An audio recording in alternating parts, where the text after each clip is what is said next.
start. Wait, let me get this ready. Does it sound okay?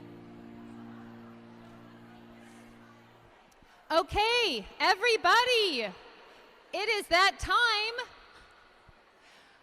I am going to do our official welcome here in 1 second. Okay, everybody, if I could have your attention up here, it'd be great. Those of you on online right now, thank you for being patient with us. We are so excited if you could just see what's going on here.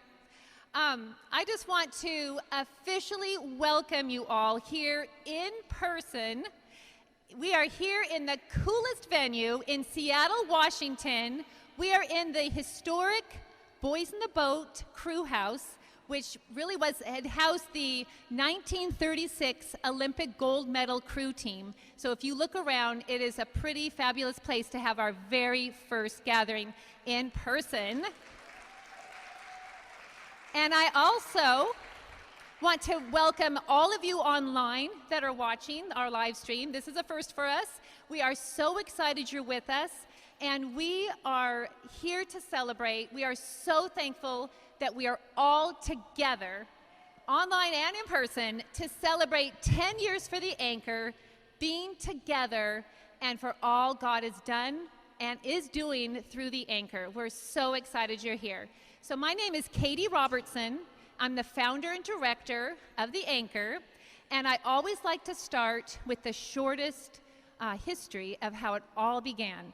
And it began in my town, Gig Harbor, Washington, shortly after, well, it was 10 years ago, shortly after the biggest storm hit my life. And that is when my oldest daughter, Karina Jean, passed away after a 5-year battle with leukemia. And it was during that journey, and now I call it the aftermath, to this very, very day, that we found our faith in Jesus to hold so strong in every strong, more than I could even imagine.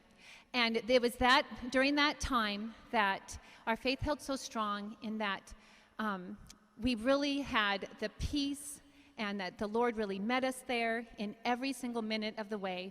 And we just could not have made it without knowing Jesus. So my daughter, her faith was held so strong, and myself and my family. And the Lord met us in the darkest of dark moments and loved on us in the details, and I mean amazing details of our life. And He promises the greatest news is that we get to be in heaven together. So I developed a passion bigger than life to share with everyone how real He is. So I gathered some friends in my living room, and we came up with this idea and launched the Anchor 10 years ago, never knowing in a million years that it would, be something bigger than Gig Harbor. And we founded it with a mission to gather women of all ages and backgrounds to be anchored, to be encouraged and anchored in faith and friendship. And that was our mission, still is to this day. We're so excited, and it's founded on a verse, the best verse that I had never read before. It's in Hebrews 6:19. I wondered, is there a verse in the Bible that talks about an anchor? And could not believe the verse reads in Hebrews 6:19, we have this hope, Jesus, as an anchor, firm and secure. And it's that verse that sums it up for me. I'm like, where's this been all my life? And the word secure means for certain. And in this world, we know there's not a lot of certainty. And with Jesus, anything that comes our way, nothing can shake that. He is for certain when He's on board our lives.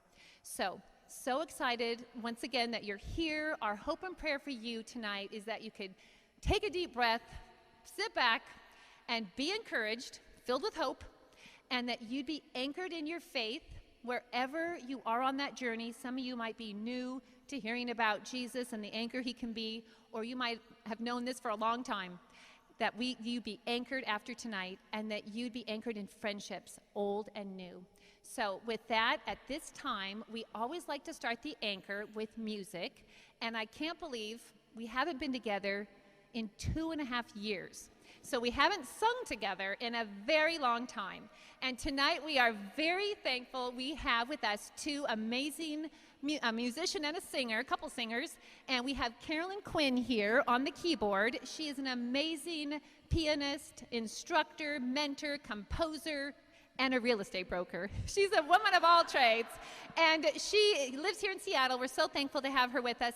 And then we have an amazing singer. Her name is Jacqueline Nienaber. She's around here somewhere, and she's from Bellevue, Washington, and she is a mom, wife, has her own mental health therapy client business, and she leads worship at her church, and we're so thankful she can be with us. They have a special medley that we are going to be singing along together, so we need you to get very excited, and I'm going to turn it over to Jacqueline. Thank you.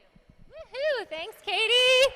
All right, so I know y'all are sitting down, but I need you guys to stand up because we are going to celebrate tonight. This is the first time in 2.5 years that you guys get to get together. This is so exciting, ladies. So this is a song that we've kind of renditioned. It's 4 songs that we're going to do together, and it's just a chorus, so sing along if you know it, and don't make me dance up here by myself, okay? So come on, everybody, let's go. Woo! Put your hands together and celebrate. Woo! Come on, everybody! Woo-hoo! Celebrate good times, come on. You guys know this, right? Celebrate good times, come on. Again. Celebrate good times, come on. Woohoo! Celebrate good times, come on. You guys happy to be here? Because we're singing happiness. Come on, ladies. Woo! Get those happy fingers going.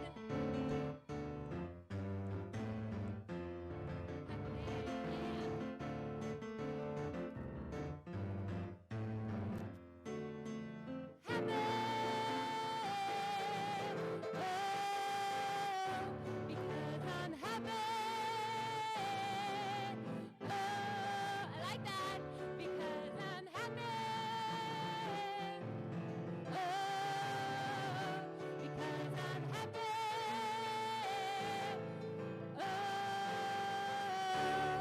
And we're happy when we've got friends, right? And that's what this is about. We've got friends here, ladies, and we're so thankful that you're here. So you've got a friend in me. You've got a friend in me. You've got a friend in me. When the road looks rough ahead, oh, you've got a friend in me. Again, you've got a friend in me. You've got a friend in me. When the road looks rough ahead, oh, you've got a friend in me. You've got a friend in me. And those friends, we're better when we're together. You guys know this song? Better when we're together. Come on, girls. You guys can even snap.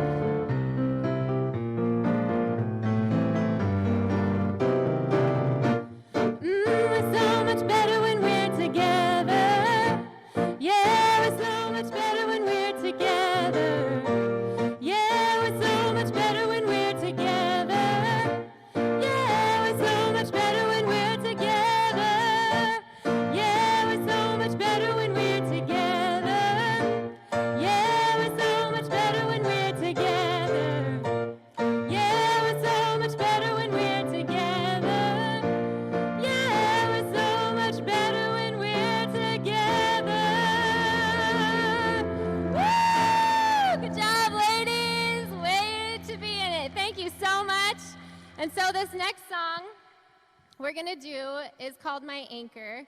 And Katie actually shared this song with me. I had never heard it until a couple weeks ago. And this is a very special song because, like, we're talking about, this is the first time that we've been together in 2.5 years. And it's been kind of unsure times, right? Fear, anxiety, maybe isolation, depression. And so just as you guys are listening to this song, think about how the Lord has been your anchor during this. Think about how the Lord will continue to be your anchor. And yes, you guys can all sit down. And so just, again, even if you want to put your hand on your heart and really just kind of close your eyes and just think about this song and how Jesus has been your anchor.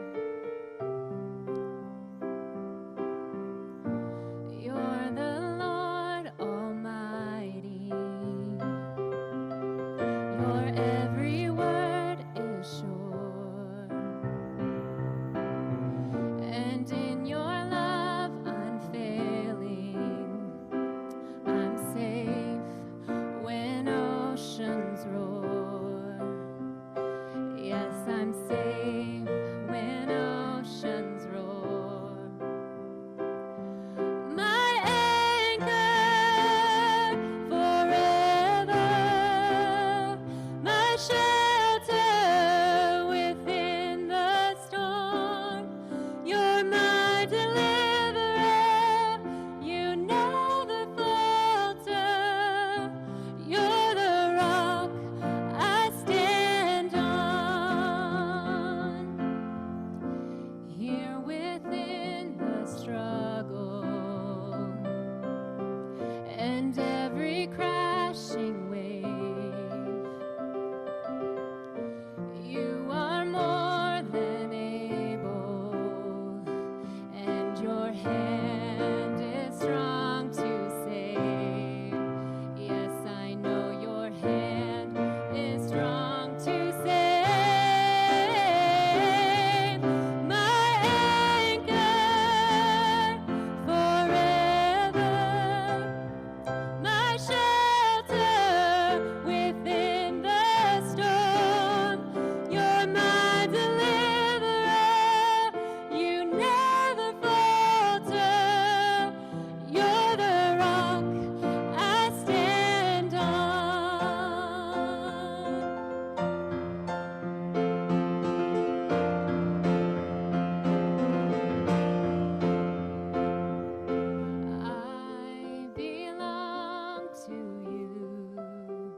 Thank you so much, Jacqueline. That was just beautiful, amazing. Those words sum up the anchor for sure.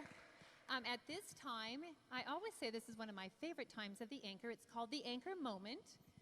Gigi, are we getting settled here in our interview stools?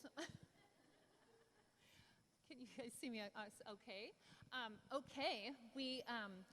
At the anchor, we always have this time called the anchor moment, and it is a time when we get to hear from a guest a little bit about themselves, a little bit about their faith journey, and about an anchor moment they've had in their life. And that's a time when their faith has been grounded and they've seen Jesus to really be real.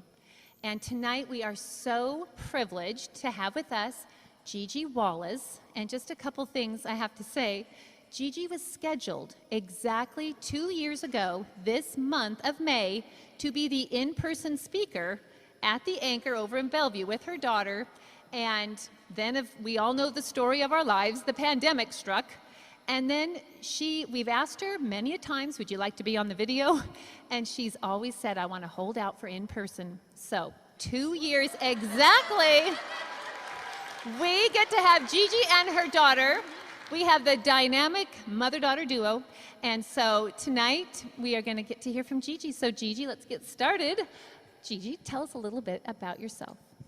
Well, I'm married to my husband, Chuck, for 39 years. I have 3 married daughters and 5 grands, one on the way in October, and that affectionately call me More. On a deeper note, my prayer is that I know that I'm unconditionally loved by God and that I grow from there. Throughout this interview, Katie, I want you to all understand that yes, I will share some painful things that have happened to me, but I also have hurt others in my own baggage, and I need to take responsibility for my own baggage and the way that I have hurt others and be a good steward of my pain. I've had to ask friends for forgiveness and also my children. So as I go through this, I don't want you to think I'm sanctimonious. My Bible study is here, and they know that I always come with my growth edges every Wednesday. So hopefully I'm not the same person I was at 40, and I'm not the same person when I was 40 that I was at 20. And I'm not the same person at 63 that I was at 40. This happens through my own personal relationship with God, relationships with friends and family, my Yarrow Point Soul Sisters, neighborhood study, church, and I love being around the Anchor women. In fact, I don't really even like meetings, but I sign up for meetings with the Anchor women and come a-skippin' because they are such wonderful women. Well, thank you very much. Very fun to hear these things. And now let's hear a little bit tell us about your faith journey. Okay, so in order to, for you to understand my journey, I need to touch a bit on my family history. And first, let me start with a positive. I'm not bitter. I'm okay. I've chosen to forgive, and forgiveness and trust are 2 different things, but that's a conversation for another time. I believe I've grown from my past, and I've had my share of prayer, therapy, and anchor moments. So most of you have heard of the O.J. Simpson 911 phone call. This particular phone call, whenever I hear it back, is traumatizing for me. It's traumatizing for me because although no one died, my father that I lived with had a real rage and violence problem, and we suffered through that for many years. So we all survived physically, but my dad would break out into these violent rages. So traumatizing that about the age of 10, I kind of started holding my breath all the time, and ever since then, that's why I kind of have a high voice. If I breathe, my voice really drops. My mother was a Renaissance woman, chronically depressed, and never loved herself, and often slept till 3 o'clock. Both parents were married 3 times. I won't go into the myopic details of the physical abuse, but it was rampant, and my mother's life did feel threatened at one time. I don't go into that because there could be somebody here that might be triggered by that. But there was neglect, physical and emotional abuse, abandonment, and lots of rejection. In addition, I learned when I was 18 that the father I lived with was not my biological father, and I was a product of an affair. As a result, I walked myself to church with all my little perfect friends. I went to the Episcopal Church, and I believed in God, but I didn't think he was with us here on earth. I thought he was just floating around somewhere and had no interest in our circumstances. I felt unloved and very unprotected. If I had believed that Jesus really cared about my circumstances, I would have assumed God was out for a smoke. While I did really, really well at the University of Washington, you would have thought I was failing. I was a quivering, quivering bird with anxiety and fear. I wandered into the sorority I was in at the time, the Kappa Kappa Gamma House at the University of Washington, and somebody presented me that God had a plan for my circumstances, whether they were harsh or joyful, that he was with me if I received that. And the verse was Philippians 4:6-8. Do not worry about anything, but instead pray about everything. And in that moment, you will experience more peace and understanding.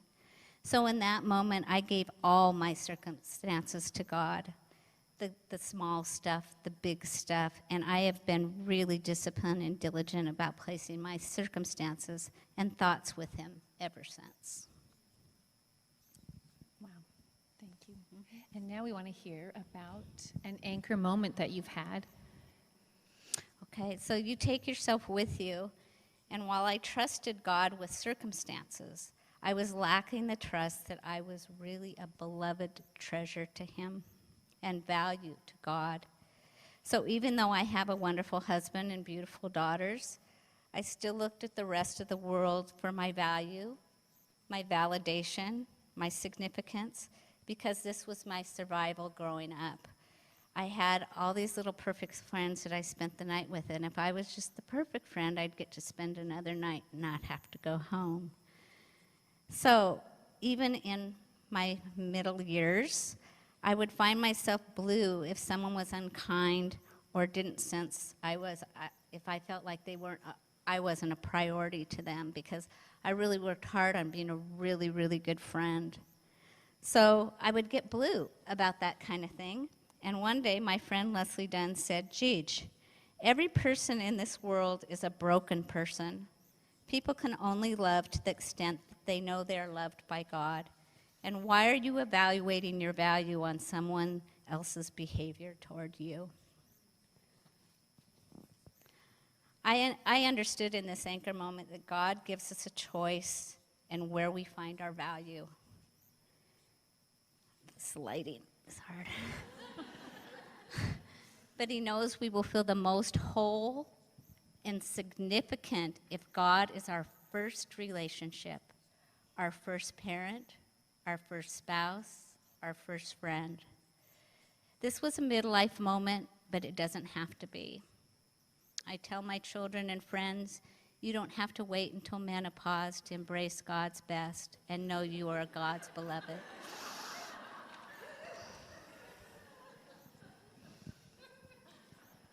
In the last 8 months, my nephew from my biological father contacted me on Ancestry DNA. My biological father passed at age 55. Perhaps the timing was right in learning about him, as I already claimed Jesus as my first father and my true value. I was recently at a luncheon where I asked the host where she would like me to sit by saying, Tamara, where do you want me? She held out her arms wide, inviting me to a big hug, and said, actually, I want you right here, embraced in her arms. It was a picture of God When you ask Jesus this question, where do you want me? He stretches out his arms in an invitation for a hug and says, actually, I want you right here. I'll end with this note. Real class is not the stickers on your forehead, who you know, where you live, or what you've accomplished. Real class is about how you treat people, and I believe you can only do that to the extent you are not broken and aware of your value in Jesus. Thank you so much. Wow, Gigi, that was a beautiful moment. Just beautiful. Thank you so much for sharing with us. I think we're on time. Now, I mean, that is a message about being valued by Jesus that is so good to be reminded of and to hear over and over for ourselves, to really be anchored on that truth, that we are very valued by the Lord. Now, at this time, as I said, we have our mother-daughter dynamic duo. We get to hear from Nicole Zasowski, and this is Gigi's daughter. She's all the way from Connecticut. A couple things to know about her. She's married, she has 3 children, and she has a counseling practice, and she is an author. Her most recent book is called What If It's Wonderful? It is for sale tonight, and it is, I just love the title. There's so much to her message. She's got a lot to share from her heart, and we're so thankful and honored to have her with us. Thank you.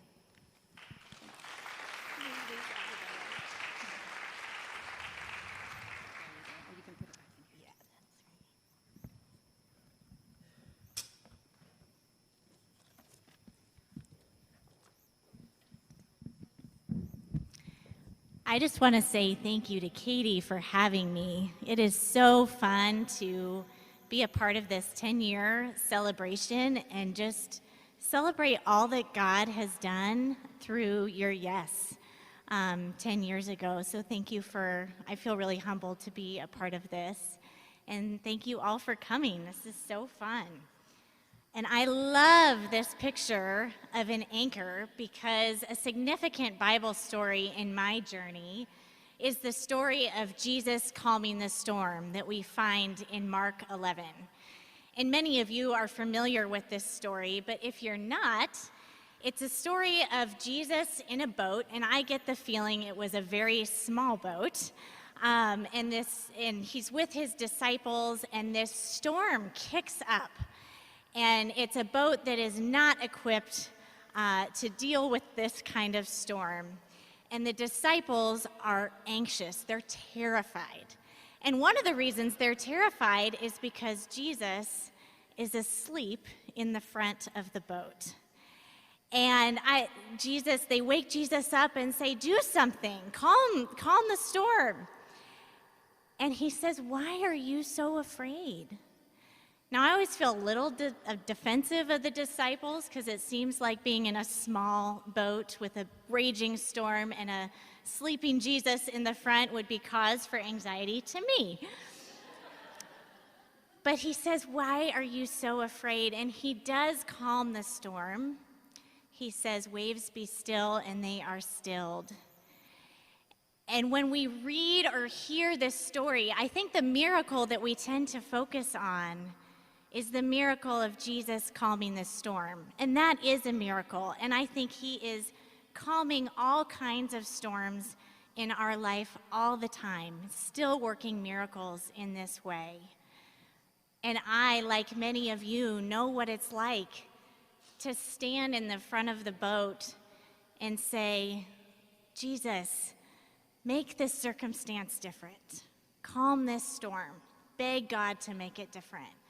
Whether that's physical healing or the reconciliation of a relationship or some sort of breakthrough in a season of waiting and longing. But the miracle that we often overlook that I want to focus on tonight is Jesus' peace in the midst of the storm. You see, Jesus, the gift we have in him is that he doesn't just offer us solutions, although I really love it when he does. He offers us himself. He gives us his peace and his presence in the midst of our pain and joy so that we are never alone. So one of the reasons that this story is so significant to me is that I have confused calm waters with an anchor for a really long time. And what I have used to try and keep the waters calm in my own life, I've mostly relied on performance, perfectionism, and hard work. So despite having wonderful parents, you just witnessed one of them, gift of my life, to be raised by my mom and my dad. But despite having wonderful parents who loved me well and valued me for just exactly who I was, I wore this deep fear of inadequacy like a tattoo ever since I can remember. And there was no crushing devastation or trauma that led me to believe that my worth was based on my performance, but my arrival at this conclusion was subtle and slow. I'm the oldest of 3 daughters and always had this reputation of being strong, capable, and responsible. I'm sure they'd be happy to tell you about that after they're here. And my family still has this nickname for me. They call me Seabiscuit, because I am a bit of a workhorse. Kind of no matter the obstacle or how hard the season is, I just sort of keep working and keep going. And with a few exceptions, certainly, this hard work and performance mentality led to a lot of success and a lot of praise, and I loved the praise. And over time, my performance became conflated with my personhood. I was always afraid of falling off the pedestal and believed that I was only as good as my last performance. And it wasn't until about 11 years ago, this mostly worked for me, until I encountered a season where it didn't matter who was impressed by me or how hard I worked.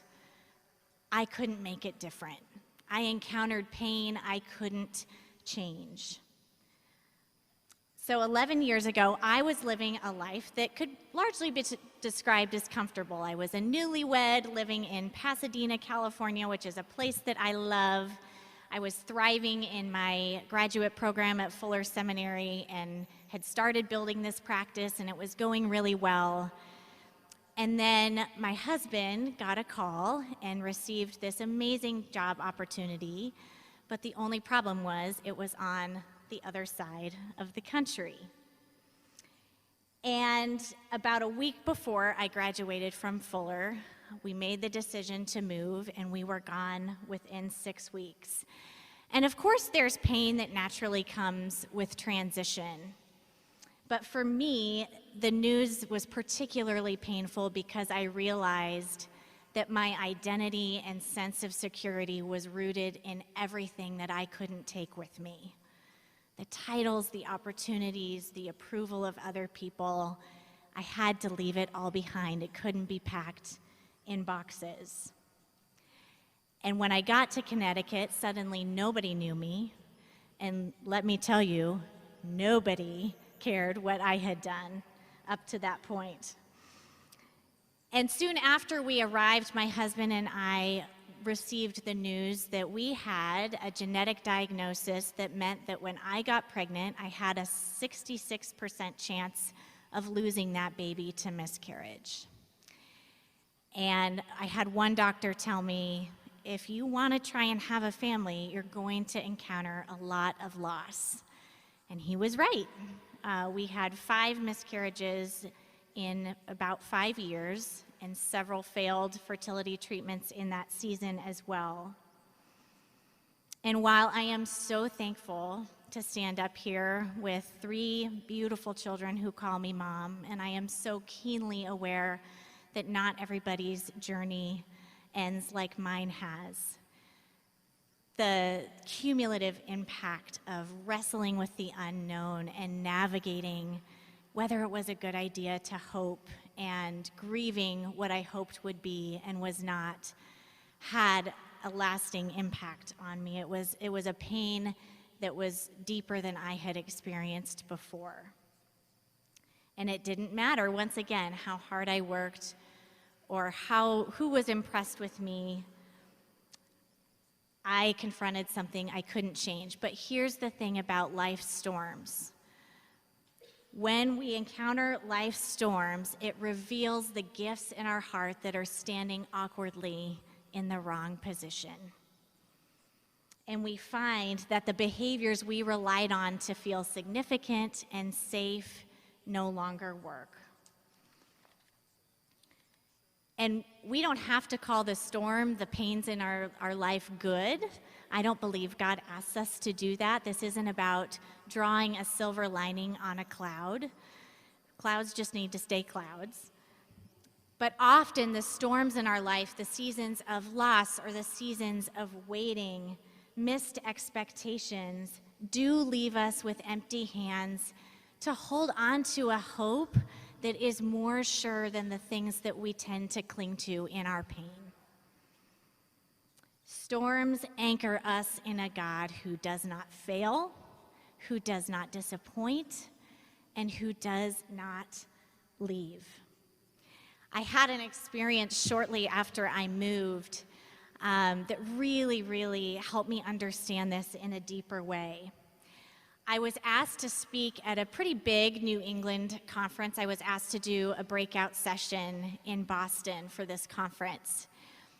And I get to see, as a counselor, I get to see miracles from my little couch in my little office all the time. But there was something about being asked to share my message on a bigger stage that felt really impressive and exciting to me, and proof that somehow the work that I was doing mattered. So I arrive and I'm ready to do this breakout session, but here's the thing about breakout sessions. People actually have a choice as to which one they attend. And I remember standing at the front of the room and just praying that the seats would be filled, as if the more people were in the audience, the more significant I could feel. And the time came to start, and I had to squish my disappointment and a little bit of embarrassment when only about a quarter of the seats were full. Pretty sure we all could have shared a limo. And I began, and about halfway through my presentation, I shared this story in which I reached out to grab a friend's hand because I was at a loss for words in response to something she was sharing with me. And from that point on, I noticed this woman in the third row, an elderly woman, with tears streaming down her face. And this continued from that point on through the end of the talk. And I finished my presentation, and a small line formed for questions. And I noticed that this woman was holding her position firmly at the back. It was clear she wanted to talk with me alone. She kept inviting people to go in front of her in line. And when it was finally just the two of us, she struggled to begin, but finally she started to share her story with me, a story that was largely characterized by homelessness and abuse. And yet, even as she shared, I still had to wonder what I had said that had caused this steady stream of tears. And then she hit me with this: no one has ever held my hand. I don't have a category for what I felt in that moment. I didn't know what to say, but I did know what to do. I took her weathered hands that told the story that she had just shared, and I held them in my hands, and I said, I am so sorry for your pain, and it is my honor to hold your hand. And like the kid she never got to be, she lunged into my arms for a hug. I went into that experience that morning thinking that it was the magnitude of the moment that mattered. That opportunity was a really good gift. But it was that moment seen by no one where I heard God whisper, this is it. This is what matters. The magnitude of the moment doesn't determine the measure of the miracle. And in that moment, my significance was clear. It wasn't about how many people showed up to my presentation or who the world deemed as important was there. It was about making the one woman feel seen and known and significant and valued for just exactly who she was, like Jesus does for everyone in this room. Jesus wants to reorganize what we love. He wants us to find our security in him. Again, I don't believe that God causes the storms in our life. He is not the author of our suffering, but in his kindness to us, he will use them to pry our fingers off of things that do not bring us lasting joy. What joys, what good gifts in this life are good, but standing awkwardly in the wrong position of our hearts. Certainly life has disappointment and heartache. We are not promised an easy life. But I'll speak for myself and say that a lot of the disappointment I have felt in my life is because I've expected more joy from the gift than it was meant to give. What sits at the center of our affection will determine the satiation of our joy. And there's only one gift that belongs at the center where we will be satiated, and that is being anchored in the hope of Jesus. And this is how we can have peace, like Jesus, in the midst of a raging storm. Thank you so much.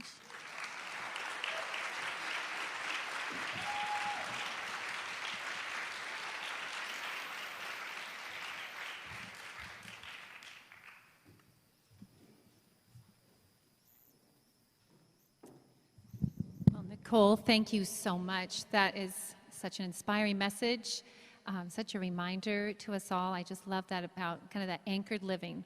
That's where we find the peace, is in Jesus, our anchor. So thanks again.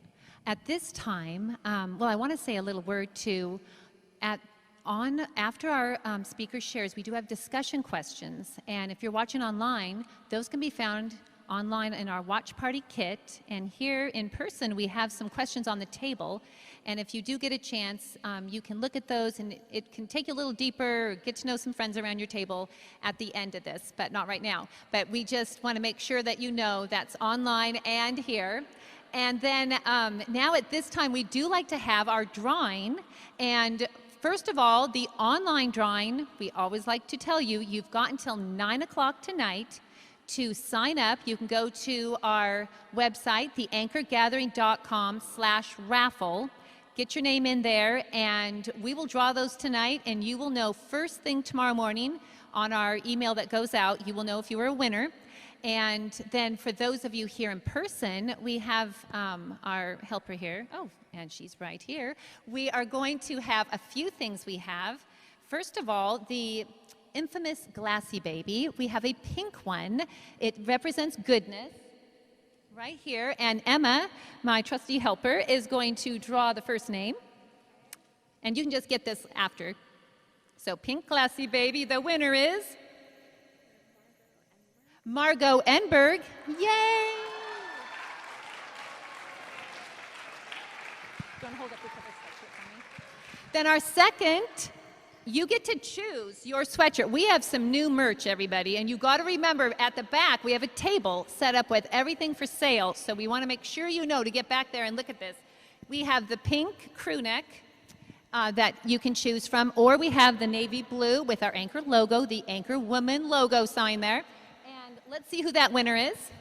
Emma, take it away. And Nicole Wengert. So you can pick afterwards. And then thirdly, we thought it would be really fun to raffle off the Boys in the Boat. Now, some of you hopefully have read this book, but if you haven't, this is a must read. It is so inspiring. So this is our third raffle gift giveaway. Here we go. And drum roll, please. Laura Ann Booten. Laura Ann, are you there? You get the book. So with that, thank you again for that. We are always it's fun to give away our fun things. So we want to make sure you do remember at the back there are Glassy Babies for sale, sweatshirts, and more. All donations will go to support the Anchor, everything you find back there. So thank you very much, and there's a place for donations of any kind you'd like to give. Also, we'd like to just say we are dreaming big. We want to get the good news of Jesus and the hope and light he brings to women everywhere. We're talking, across the country, the world, through the Anchor, and we need your help.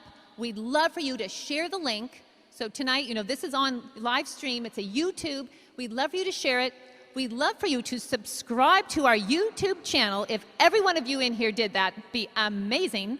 And we love your help in following us in our social media, liking, sharing all of the Instagram, Facebook, go crazy and get the word out there because we've got the best news to share. So we love that. And also we have our last Anchor at Home Thursday, June 2nd. It's the last one of the season. And we're looking for more women to host watch parties in your home. So if I'm saying that right now and you're like, I could host a watch party, we'd love for you to go to our website, theanchorgathering.com, and you can sign in there to be a watch party host, and I will connect with you, and we will want to get you on board to help invite neighbors, friends, coworkers, whoever needs to hear hope into your home, and you can watch our YouTube together, our YouTube channel, Anchor at Home, next in June 2nd. So we'd love for you to sign up for that. So with that, I'm going to end us now. Well, we have a couple things in closing. We have a very special guest with us tonight. Her name is Caitlin Castle. Where are you? There she is. She is going to sing a final song for this evening. And just a couple words about Caitlin. It was 2.5 years ago. Caitlin wrote the song specially for us here at the Anchor, and she performed it at our last, in-person gathering. So we think this is a really very special way to end our evening tonight, that she is going to share that song. She's revised it a little bit, and Caitlin is 17 years old. She goes to Eastside Prep, and she lives in Kirkland, and we are just, well, one other side note, my daughter, Karina, babysat her. So that is a really cool fact. She actually met my daughter, who I know is looking down on us. So we are so excited to hear from her. Caitlin, come on up.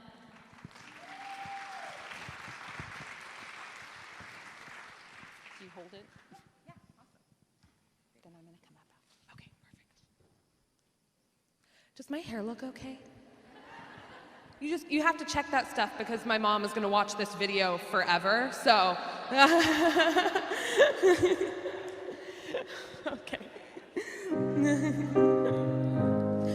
Okay, so hi, I'm Caitlin. I'm going to be singing Anchor Me, a song that I wrote.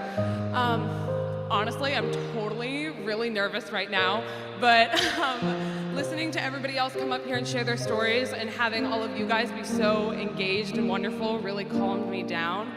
And before this, I called my dad because I was like, I'm nervous, I don't know what to do, whatever. And he was like, you don't have to be nervous. Everybody in the crowd is your friend. And I just thought that was so on point because that's what you set this community up to be. It's just like this safe place that we can share genuinely who we are, and this is who I feel like I am in music. And so I'm so glad that I can share this with you. Thank you so much.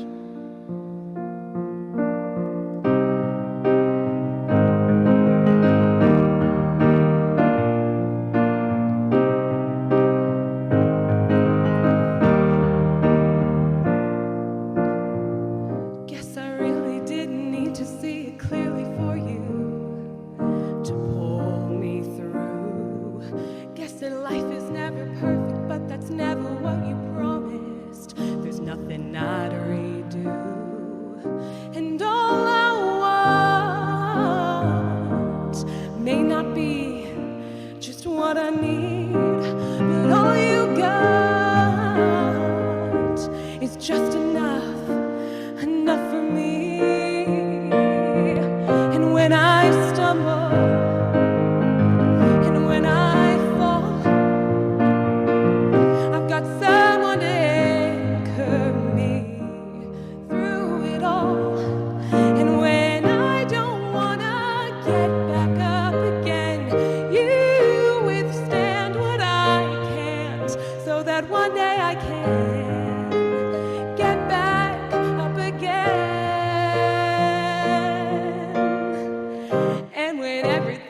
falters, when everything fails, every tragedy I face, they all pale to what you can take, to what we can take.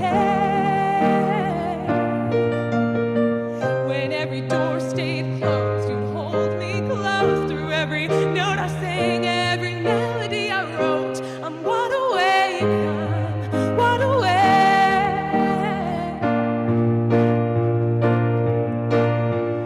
And I can do all things.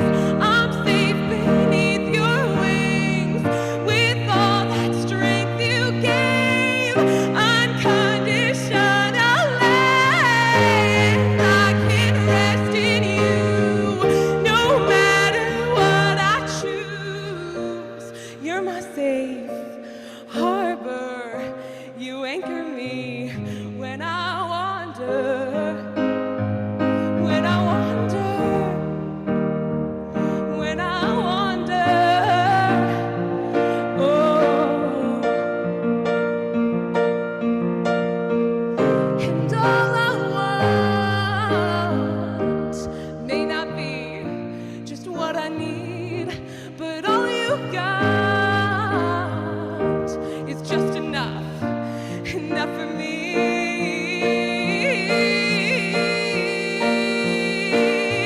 And when I stumble, and when I fall, I've got someone to anchor me through it all, and through stormy seas and stable land. You withstand what I can't, and again and again and again and again, in you I can rest. Rest in you, I can rest in you. In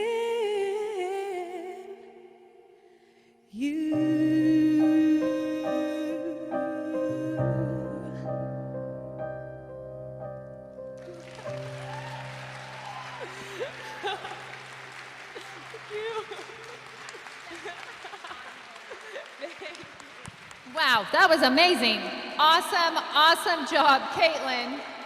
So wonderful that she wrote that. Those words was really, really special. Thank you again, Caitlin and Carolyn. Thank you. They just learned this song and been practicing, so really, we are so thankful to be able to have you two. Thank you so much. Well, now these are the concluding remarks, and you will have time to, socialize and stay a little longer. But I just wanted to leave us tonight in a really thankful thoughts for this 10th anniversary, 10 years the Anchor, and we're dreaming big. We want to keep the Anchor, sharing the good news with women everywhere.